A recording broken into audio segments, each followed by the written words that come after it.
नमस्कार साथियों, आप सबका पुनः स्वागत है श्रद्धा वेद पुराण में। तो आज हम लोग डिस्कस करेंगे श्रीमद् भगवद गीता अध्याय 9 श्लोक अर्थ 17। इससे पहले हम लोगों ने अध्याय 1 से 8 तक के सभी श्लोक अर्थ सरल हिंदी भाषा में दोनों ही चैनल श्रद्धा एस्ट्रो ज्योतिष, श्रद्धा वेद पुराण में अपलोड कर दिए हैं। आप में से कोई भी व्यक्ति भगवद गीता को सरल हिंदी भाषा में समझना चाहता है, आप हमारे चैनल में आएँ जहाँ आपको 700 के 700 श्लोक अर्थ मिल जाएंगे। तो 15वें श्लोक से ही आप देख रहे थे 9वें अध्याय के कि किस प्रकार भगवान भक्त को क्या क्या संसार में किस किस रूप में परमात्मा दिखता है, या वो लक्षण जो एक भक्त को धारण करने चाहिए वो यहाँ 15वें श्लोक अर्थ में, 16वें श्लोक अर्थ में, 17वें श्लोक अर्थ में बताए गए। तो आगे 17वें श्लोक अर्थ में भगवान माता, पिता, धाता, पितामह, मंत्रों के जानकार, वैदिकों की अलग अलग शाखाएं, सब में एक रूपता दिखा रहे हैं। मतलब कई बार ये मन में विश्वास आ जाता है कि भाई मैंने वैदिक अध्ययन किया है तो मैं श्रेष्ठ हूँ, ये अच्छी बात है, लेकिन मुक्ति तो सत्यता से ताल्लुक रखती है। उसका मुक्ति का तो सत्यता के साथ ज़्यादा नज़दीक का संबंध है। तो कोई वेद को जानता है लेकिन किसी कारण से अहम अगर आ जाता है, तो आप समझते हैं अहम का मतलब मैंपन को, और मेरापन यदि बढ़ता है तो फिर हम उस वास्तविकता यानी हैं को से दूर हो जाते हैं। और वो कोई भी सामान्य व्यक्ति जो मेरेपन से दूर है, वो केवल अपने संसार में माता रूप को, पिता रूप को, पितामह रूप को, ओम ध्वनि को अच्छे से भज रहा है, जान रहा है, तो उसको उसी के भजन से परमात्मा तत्व मोक्ष की प्राप्ति हो सकती है। तो यहां कोई भेद नहीं है। वैदिकों में भी यदि कोई कहता है कि भाई ऋग्वेद के जानकार, सामवेद के जानकार, यजुर्वेद के जानकार, तो ये ठीक है। हमें परिस्थितिवश कोई एक शाखा पढ़ने का अवसर मिला, लेकिन इसका अर्थ ये नहीं कि मैं ही अकेले श्रेष्ठतम या सर्वश्रेष्ठ माना जाऊंगा। दूसरे वाले की जो उसने जो अध्ययन किया है वो कोई निम्न दर्जे का है। और भगवान का जो सच्चा भक्त है वो उसके मन में ये सब तो ये द्वंद्व चलता ही नहीं है कि मैं उच्च दर्जे का हूं, वो निम्न दर्जे का है, या वो अपने आप को निम्न भी नहीं मान सकता। ये भी यहां समझने वाली बात है। भगवान ने जो बनाया है वो एकदम सही है। तो यहां ये दूसरा पक्ष भी समझना है। अहंकार वश अपने आप को बड़ा नहीं मानना, लेकिन एकदम मैं तो शून्य हूं, मैं तो कुछ हो ही नहीं, ये भी एक प्रकार से तिरस्कार हो जाता है। इसलिए समस्थिति को पाने का प्रयास करना है। और व्यक्ति किसी भी रूप में सच्चे हृदय से परमात्मा का आह्वान करता है, माता रूप, पिता रूप, उसको वहीं वो दिखाई देने लग जाएगा। तो क्या बोलते हैं, इस संपूर्ण जगत का धाता अर्थात धारण करने वाला, किसी भी प्रकार से संसार पृथ्वी को धारण करने वाला वो मैं ही हूं, माने परमात्मा। कर्मों के फल को देने वाला, आपके मन में कोई ऐसा पौराणिक पुराणों के अध्ययन से कोई अगर ऐसा देवता मन में बस गया है कि भाई वो एक देवता है जो धारण करता है, वो एक देवता है जो कर्मों का फल देता है, उस सभी के रूप में वो एक परमात्मा ही है, हमारा पालन करने वाला पिता। मतलब हमारा ये पिता के साथ जो लौकिक संबंध है वो भी अगर पूर्णता सत्य है, वहां से भी मैं परमात्मा को देखने लग जाऊंगा। लेकिन ये बात पूर्णता पूरी तरह एक ही व्यक्ति जानता है, वो स्वयं। क्योंकि ये कोई दिखाने का या बताने का विषय नहीं है, ये तो जानने का विषय है कि मैं अपने पिता को परमात्मा समान नहीं, परमात्मा ही मानता हूं। जब परमात्मा मानने लग जाता तो फिर वो उसका फल उसी प्रकार से हो जाता है। माता, माता माने उसको उत्पत्ति का जो कारण, उसके उत्पन्न होने का जो कारण है, वो माता भी मैं ही हूं। पितामह यानी पूर्वजों का पूर्वज, पिता का भी पिता। जैसे हम अगर वैसे कहें, ब्रह्मा जी को हम बोलते हैं कि वो सबको रचाने वाले, ब्रह्मा जी को भी रचाने वाले पितामह भगवान है। जानने योग्य, यानी वैसे तो बहुत चीजें संसार में दिखाई देती है कि भाई मैं खगोल शास्त्र पढ़ूंगा, मैं धरती भूगोल पढ़ूंगा, गणित पढ़ूंगा, इतिहास पढ़ूंगा, अलग अलग भाषाएं, ये सब पढ़ूंगा। लेकिन वो पुराने श्लोक अर्थ में भी आपने समझा था कि उस सब को वास्तव में वो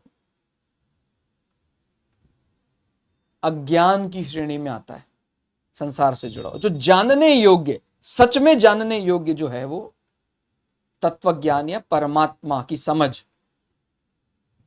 तो मुझे जान लिया तो सब जान लिया। तो उसी पर हमें अगर समय लगाएं, उसी को समझ लेंगे तो सब समझ जाएंगे। पवित्र ओंकार, ओम ध्वनि के रूप में वो हर जगह रहता है। सभी मंत्रों के शुरुआत में अंत में आप देखते हैं ओम,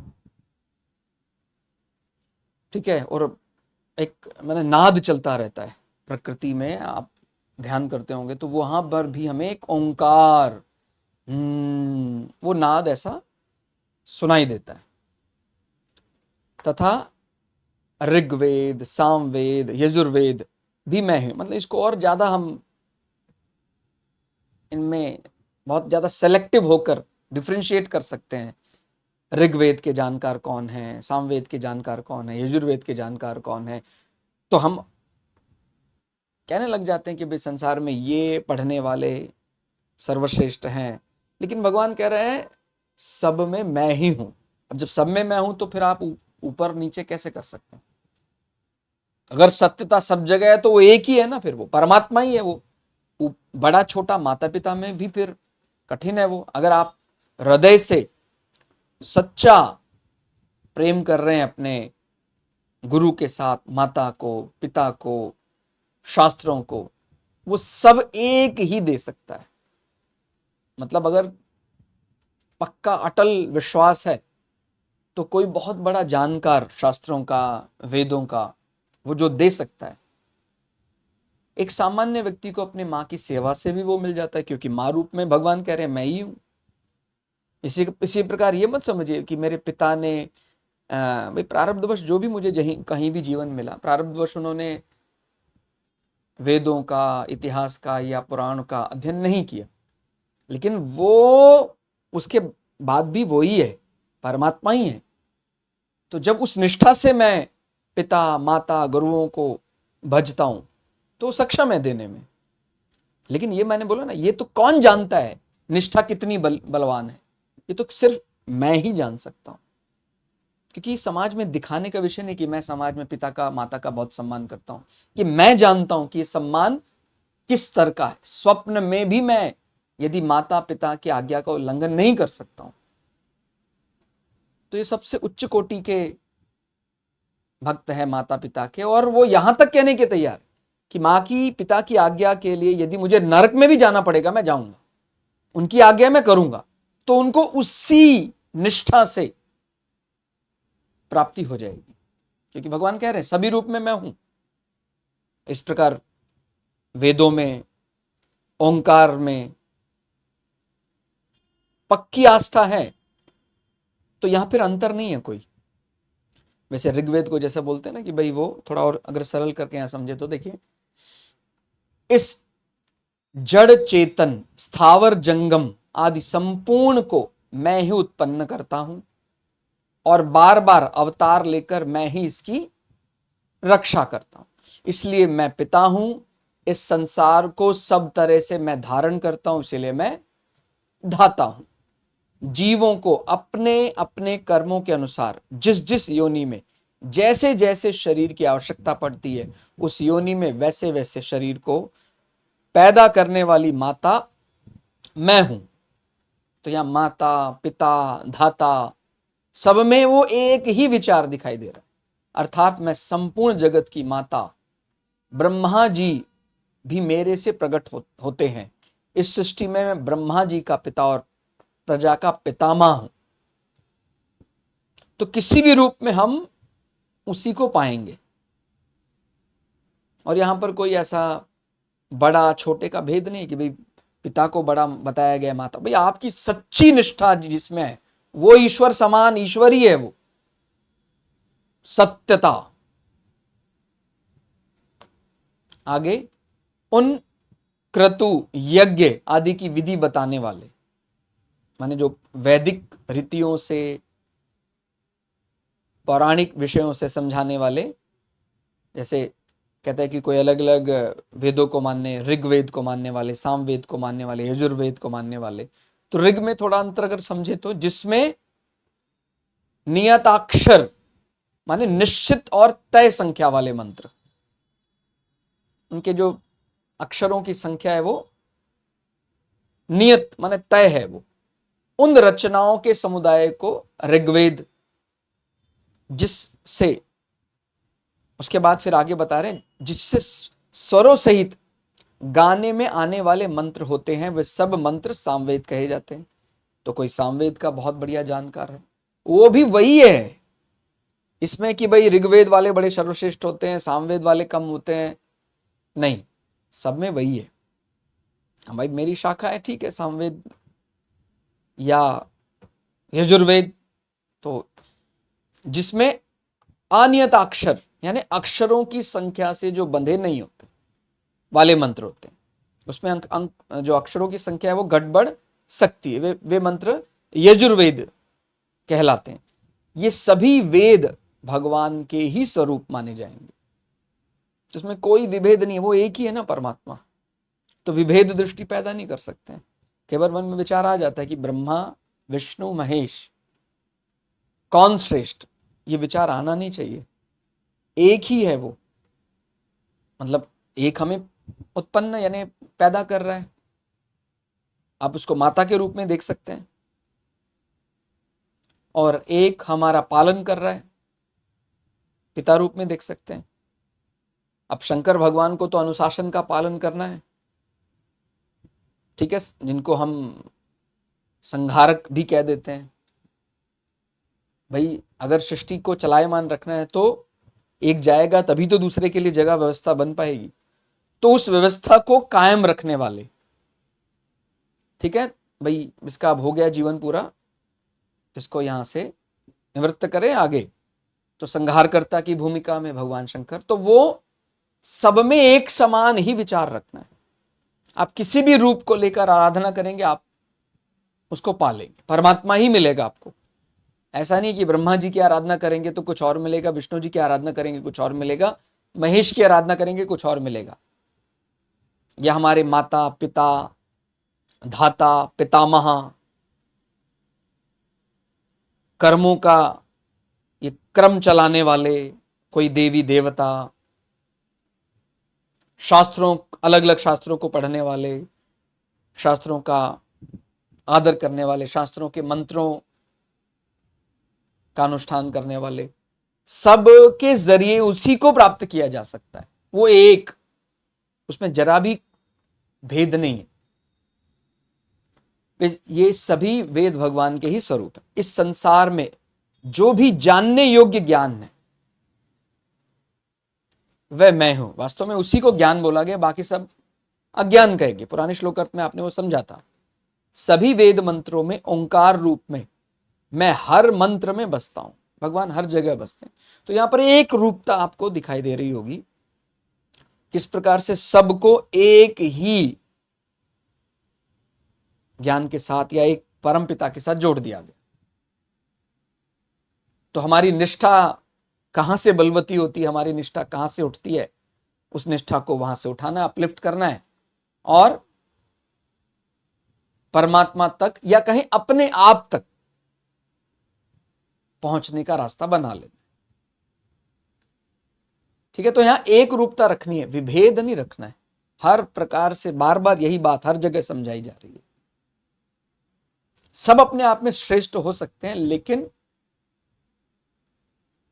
मैंने जो पद्धति ली है, मैं जिसकी पूजा करता हूं वो सर्वश्रेष्ठ है, दूसरे का कमजोर है, ये भावना जैसे ही आई तो कहीं ना कहीं ये मेरे अहंकार को बात करती है, क्योंकि वो तो जैसा है वो तो वैसा ही है। लेकिन जब मैं ये उपासना पद्धति कर रहा हूं या मैं इसको मान रहा हूं, तो मैं जो मानूंगा वो तो भाई विशेष ही होगा ना। अगर ये मन में विचार आने लग जाता है तो फिर ये हमारे अहंकार को बढ़ाने का काम करता है। अहंकारी व्यक्ति को तो उसको कुछ भी ज्ञान हो, उसको वास्तविक ज्ञान नहीं, ठीक है ना, माने उसको जो भी ज्ञान है वो सब अज्ञान की श्रेणी में माना जाएगा। जानने योग्य जो ज्ञान है वो जब पता लगता है तो व्यक्ति का अहंकार ही सबसे पहले मिटता है। तो बहुत ही सुंदर 17वें श्लोक अर्थ में भगवान ने एक रूपता को दिखाया। तो आप लोगों को ये श्लोक अर्थ पूरे दिन इसका ध्यान करना चाहिए। कैसा, माने चलते फिरते एक बार अर्थ पढ़ लीजिए, उसके बाद चलते फिरते उठते बैठते इसका विचार करते रहें। हर जगह वही परमात्मा ही है, तो फिर ये दृढ़ हो जाता है, फिर ये पक्का हो जाता है। और यही वास्तव में गीता को पढ़ने का सही तरीका भी है। एक दिन में पूरा एक अध्याय पढ़ लेना या 10-10, 15-15 श्लोक, तो फिर वो बार बार रह जाता है। भाई 700 ही तो श्लोक अर्थ हैं, तो अगर हम एक दिन का एक मान लेते हैं तो 700 दिन, मतलब अगर साल में 365 दिन है, तो अगर हम 2 साल देख लेते हैं लगभग, तो 700 दिन यानी 2 वर्ष के लगभग हमारा पूरा हो जाएगा। और उसके बाद रुकना नहीं है। भगवत गीता को कम से कम 3 से 4 बार आप पढ़िए। बहुत बड़ी बात है। मतलब जैसे मैंने कई बार बताया है कि अगर ये ऐसा हो जाता है, भगवत गीता की इस प्रकार जो हमने जैसे रचना की जिस प्रकार प्लेलिस्ट में, अगर वो प्लेलिस्ट 700 के 700 श्लोक अर्थ को 2-3 बार आप पूरा कर लेते हैं, तो ये बहुत बड़ा कुछ प्राप्त हो जाएगा। मतलब इसमें मैं ये नहीं कह रहा हूं कि मैंने किया इसलिए, नहीं, ये कोई मेरा तो है नहीं, ये तो भगवत गीता का ज्ञान तो आप स्वयं से ही जान रहे हैं। कहीं से भी आप गीता को 2-3 बार पूरा पढ़ लें, अच्छे से उसको एक प्रकार से धारण कर लें,